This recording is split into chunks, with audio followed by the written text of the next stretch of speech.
हमारा ब्रह्मांड इतना बड़ा है कि जिसके आकार के बारे में हमें कोई भी आइडिया नहीं है और इसी ब्रह्मांड में इतने सारे ग्रह सितारे मौजूद हैं जितना धरती पे रेती के दाने नहीं हैं। तो आज के इस वीडियो में इसी ब्रह्मांड में मौजूद कुछ रहस्यमय और अजीब ग्रहों के बारे में मैं बात करूंगा और हो सके तो इस वीडियो को एकदम लास्ट तक जरूर देखना, क्योंकि लास्ट वाला प्लैनेट सबसे अजीब और कमाल का होने वाला है, द डायमंड प्लैनेट। इस प्लैनेट का असली नाम है 55 कैनक्री ई और ये एक ऐसा ग्रह है जो कि हीरे का बना है। इस प्लैनेट का हीरे से बना हिस्सा हमारी धरती के पूरे वजन से लगभग 3 गुना ज्यादा है। इस प्लैनेट को साल 2004 में डिस्कवर किया गया था। वैज्ञानिकों का कहना है इस प्लैनेट का 1/3 हिस्सा सॉलिड हीरे से बना हो सकता है। जैसा कि हम जानते हैं कि डायमंड कार्बन से बनता है, तो उसी तरह इस ग्रह का ज्यादातर हिस्सा कार्बन का बना है। वैज्ञानिकों ने अनुमान किया है कि इस प्लैनेट के कोर में मौजूद कार्बन के ऊपर बहुत ज्यादा प्रेशर पड़ने की वजह से ये कार्बन डायमंड में कन्वर्ट हो गया है। ये प्लैनेट स्टार 55 कैनक्री ए के काफी करीब मौजूद है, जिस वजह से इसका टेम्परेचर लगभग 1700 डिग्री सेल्सियस के करीब है। डायमंड से भरा होने के कारण पैसों के मामले में इस ग्रह की कीमत लगभग 27 नॉर्निलियन डॉलर्स की इक्वल है और ये हमारे पूरे धरती के जीडीपी से 385 क्वाड्रिलियन गुना ज्यादा है।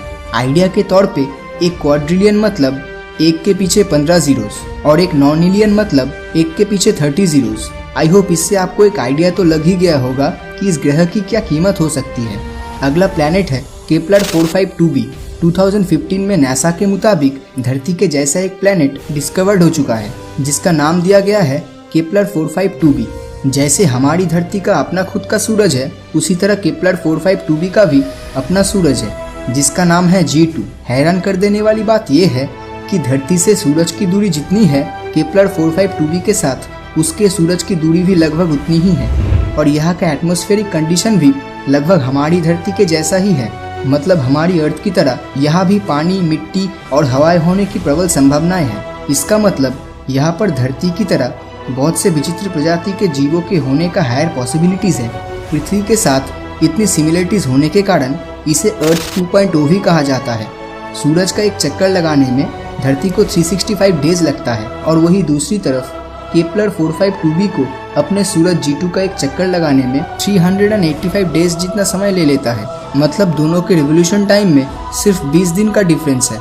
हमारा सूरज 4.6 बिलियन साल पुराना है और वही दूसरी तरफ G2 6 बिलियन साल पुराना है। केपलर 452b हमारी धरती से 2 गुना बड़ा है, लेकिन अगर यहाँ पर एलियन लाइफ होने का चांसेस इतना ज्यादा है, फिर अभी तक हमें इस ग्रह में एलियन लाइफ के बारे में कोई इन्फॉर्मेशन क्यों नहीं मिल पाया है। दरअसल धरती से इस प्लैनेट की दूरी लगभग 1400 लाइट ईयर जितनी है। अब आप समझ ही चुके होंगे कि यहाँ तक पहुँचने में आज के टेक्नोलॉजी से बनी स्पेसशिप को कितना ज्यादा समय लग जाएगा।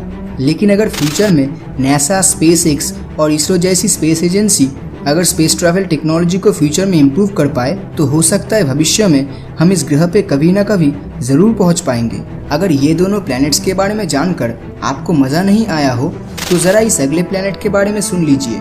ये ऐसा प्लैनेट है जहाँ पर बारिश जरूर होती है, मगर वो पानी का नहीं बल्कि कांच की होती है। असल में इस ग्रह का वायुमंडल सिलिका के पार्टिकल से बना है और ये सिलिका रेती में पाया जाता है। और ये कांच की बारिश कोई मामूली बारिश नहीं है, क्योंकि यहाँ पर हवाएं लगभग 8700 किलोमीटर पर आवर के रफ्तार से बहती है। आइडिया के लिए बताना चाहूँगा, ये स्पीड साउंड के स्पीड से लगभग 7 गुना ज्यादा है। सुनकर यकीन नहीं होता है ना, लेकिन सच्चाई यही है। एक सेकंड के लिए इमेजिन कीजिए आप एक ऐसे प्लैनेट पे हो जहाँ पर ये सिलिका पार्टिकल कांच के रूप में आसमान से गिर रही है, और वो भी साउंड के स्पीड से 7 गुना ज्यादा तेजी से। ये तो इमेजिन करने में भी डर लगता है। इसके साथ इस ग्रह का तापमान लगभग 930 डिग्री सेल्सियस के करीब है, जो यही सिलिका पार्टिकल को पिघलाकर कांच में कन्वर्ट कर देता है। ये प्लैनेट HD 189773b को बाहर से देखकर कौन बता सकता है कि यहाँ पर कांच की बारिश होती है। अगला प्लैनेट है ग्लिस 436b। इस प्लैनेट को 2004 में डायमंड प्लैनेट के साथ ही डिस्कवर किया गया था। इस ग्रह की खासियत ये है कि ये एक आग में जलने वाला बर्फ का प्लैनेट है। अब ये सुनकर हर कोई बोल सकता है कि भाई ये क्या बकवास कर रहा है, ग्रह पूरा बर्फ से बना है और फिर भी जल रहा है। लेकिन यकीन मानिए फ्रेंड्स, यही इस ग्रह की खासियत है। और इस प्लैनेट का एवरेज टेम्परेचर 450 डिग्री सेल्सियस है। मतलब पूरी तरह बर्फ से ढका हुआ प्लैनेट जिसकी एवरेज टेम्परेचर पानी के बॉइलिंग पॉइंट से 4 गुना ज्यादा है। लेकिन आखिर ऐसा कैसे हो पाया है? असल में इस प्लैनेट का ग्रेविटेशनल फोर्स इतना ज़्यादा है कि अगर हाई टेम्परेचर की वजह से बर्फ़ पिघलकर गैस में कन्वर्ट हो भी जाता है तो वो ऊपर आसमान में जाने की वजह वो ग्रेविटेशनल फोर्स की वजह से सीधा प्लैनेट के अंदर चला जाता है और यही गैस फिर से बर्फ़ बन जाती है और यही रोटेशन प्रोसेस चलता रहता है और इसी आकर्षण बल के कारण ये एक नॉर्मल ग्रह की तरह भाप में बदल के बारिश भी नहीं ला पाता।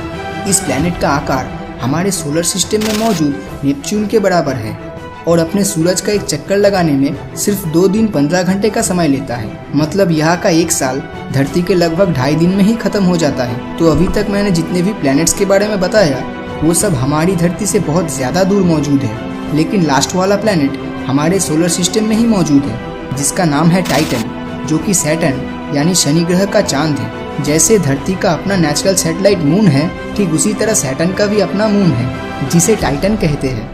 लेकिन इसमें आखिर ऐसी क्या खास बात है?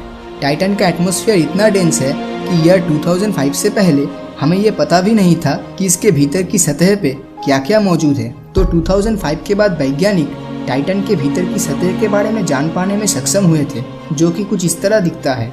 ये एक ऐसी जगह है जहाँ पर एटमॉस्फेयर के साथ साथ नदियाँ और झील भी मौजूद है। यहाँ तक टाइटन पर धरती की तरह ही बारिश होती है, लेकिन यहाँ का टेम्परेचर -179 डिग्री सेल्सियस जितना है। इसी वजह से यहाँ पर पानी भी छूने पर बिल्कुल एक चट्टान के जैसा महसूस हो सकता है।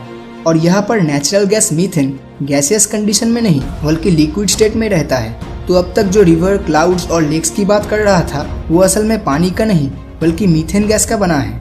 अब तक टाइटन ग्रह के सिर्फ 20% रीजन के बारे में ही साइंटिस्ट जान पाए हैं, लेकिन सिर्फ उसी 20% रीजन में इतना ज़्यादा नेचुरल गैस मौजूद है जो हमारी पूरी धरती में मौजूद नेचुरल गैस और तेल से 100 गुना ज़्यादा है। जिस तरह हमारी धरती पर नेचुरल रिसोर्सेज की कमी दिखाई दे रही है, उस हिसाब से भविष्य में टाइटन ग्रह पर स्पेस मिशन करना इंसानी सभ्यता के लिए बहुत ही फायदेमंद हो सकता है। और टाइटन के बारे में सबसे अजीब बात यह है कि आप चाहे तो टाइटन पर उड़ भी सकते हैं। असल में टाइटन का एटमॉस्फेयर इतना ज़्यादा डेंस है और दूसरी तरफ यहाँ का ग्रेविटी उतना ही कम है। तो इसी वजह से अगर आप अपने दोनों हाथ और पैरों में पंख लगाकर उड़ने की कोशिश करते हो तो आप आसानी से टाइटन के एटमॉस्फेयर में उड़ पाएंगे किसी पंछी की तरह, जो हमारी धरती पे कर पाना लगभग नामुमकिन है। तो इन सारे प्लैनेट्स में से आपको कौन सा सबसे अच्छा लगा नीचे कमेंट करके ज़रूर बताएं। और अगर ये वीडियो आपको अच्छा लगा हो तो इस वीडियो को लाइक और अपने दोस्तों के साथ शेयर करना मत भूलना। और अगर अभी तक आपने हमारे चैनल को सब्सक्राइब नहीं किया है तो सब्सक्राइब करके नोटिफिकेशन बेल को ऑन कर दीजिए, क्योंकि मैं ऐसी ही वीडियोस हर हफ्ते लाता रहता हूँ। तो मिलता हूँ आपसे अगले वीडियो में, और हमेशा की तरह थैंक्स फॉर वॉचिंग।